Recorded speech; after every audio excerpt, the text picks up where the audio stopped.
Egypt, right this very second, within the last 20 minutes, it was announced that the military coup is underway. Mohammed Morsi, who was the Muslim Brotherhood candidate, president, who was elected democratically after Mubarak, was let go after 30 years, he is now on his way out. So any of this could change within the hour that it takes for us to post this.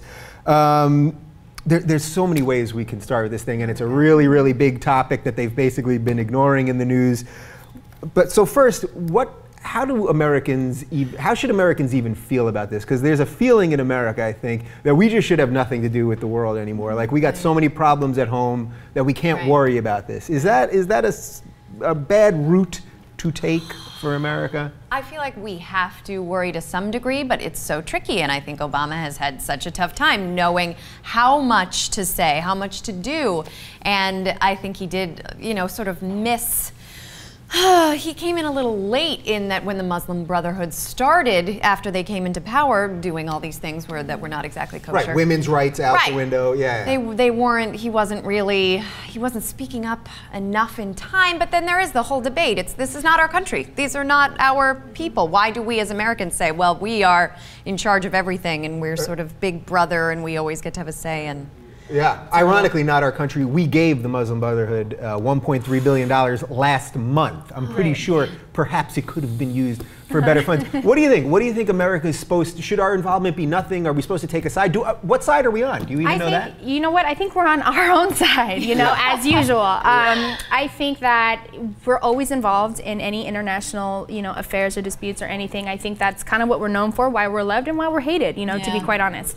We're always sticking our nose in someone else's. We're the Wendy Williams of the world, sticking our nose in someone else's business. How you doing, Wendy? No, but seriously,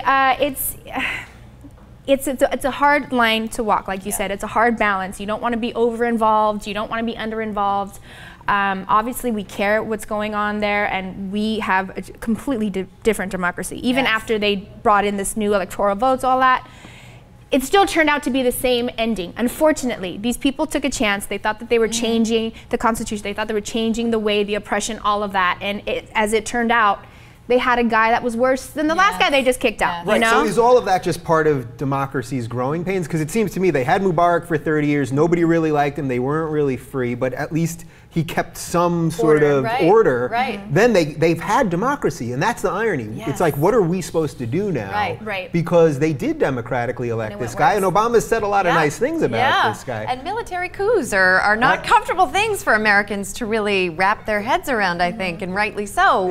It's, yes, the Egyptians have every right to be angry and to be protesting, and this man should not be in office, and yet military coups, that's some intense stuff. Right, is there any, that's the thing, it's like no matter what happens, so you go from a dictator to a democratically elected guy who's no good to now a military coup, we have no reason, is the military suddenly going to be like, all right, women's rights for everybody and gay rights We're and going to be super fair. I mean, listen, keep in mind, I feel like they took one giant step forward and then like 10 steps back, because typically Egypt has always been ruled either by an old military commander, someone, something to do with the military. This is sort of the first time, and they thought, oh my God, this is great. We're finally, gonna have some freedoms and things like that. And I think that this guy, it was bait and switch, to be honest. I mean, if I'm gonna put this in a funny metaphor, it's like, you're dating a girl and she's hot, she's got long hair, she's got the lashes and the nails, and then you take her home and you wake up the next morning and she's bald and she's crazy. It's just like, wait a minute, like who is, misrepresentation. So I think that right now the role that we're taking, we're covering it. We have our opinions on it. Obviously, they're at the end of the day, it's their land, and they're going to do what they want to do. I'm with you on this crazy metaphor though, because I was watching a YouTube clip from last year with Christiane Amanpour from CNN interviewing Morsi, and he's going on and on about how much he loves democracy and freedom and women's rights and kind of. Love you, Morsi. Great guy. That's what I mean. Obviously, it was totally bait and switch, and I mean, we should be calling this catfish. It's like he's putting himself as one thing. You show up and you're like, where's the person that whatever. Not here.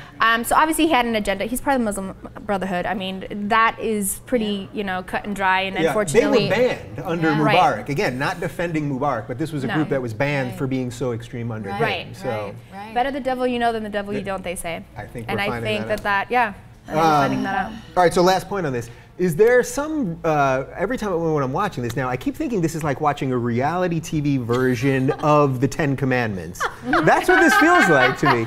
Doesn't it? I feel like Charlton Heston's going to walk out and go, let my people go. Yeah. You like that one? Yeah, that's good. That's good. That's good. But is that how, but do we need those things? Do we need those things to frame it? Like, I feel like that's a simple way to frame it. You know what I mean? Like, there's this group of people, like everyone watched the 10 Commandments. There's this group of people that wants to be free, and Pharaoh, Morsi's not letting them be free, and now all hell's about to break loose. Yeah, it's always easier to be like, let the people speak and be free, and absolutely, and that's where my heart is, and I think that's where so many Americans' hearts, because we are, you know, we're free, and we're I think such something a... like 14 million people are out there protesting, and 13 million voted Morsi in. Right. So, but at the same time, it's obviously so much more complex, and that's why. I mean, it's the first time in history where the people are actually for the military, whereas before it was like they were against it. Now they're like, hey, we're all we're all in the same thing, you know, jumping on tanks. But yeah, I think it's unfolding as we speak, and we'll see how it goes. And you know, hopefully it'll be good and it turns out well for the people. Stop talking and go watch TV. All right. Well, I think we gave you as insightful, if not more, than anything you were going to see on CNN all week.